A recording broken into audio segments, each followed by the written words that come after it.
गोंदियातील जिल्हाधिकारी कार्यालय ते टी पॉइंट बालाघाट रोडला जोडणारा बायपास उड्डाणपूल खड्ड्यांनी व्यापलाय।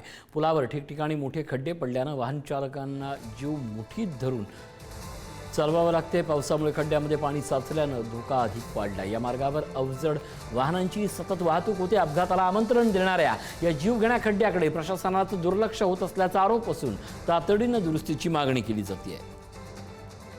शहरात सततधार पावसाला सुरुवात झाली असताना गोंदिया शहरात प्रत्येक ठिकाणी पाणीच पाणी आहे। एकंदरीत आपण आलो आहे आपण गोंदिया येथील कलेक्टर ऑफिस आणि टी पॉइंटला जोडणारा हा पूल आहे। या बघू शकतो, या पुलावर जिकडे तिकडे भगदाड आहे। इथे वाहन चालवताना वाहन चालकांना अक्षरशः तारेवरची कसरत करावी लागत आहे। आपण बघू शकता मोठे मोठे भगदाड आहे आणि जिकडे तिकडे या गड्ड्यामुळे नागरिकांना फार त्रास सहन करावा लागत आहे।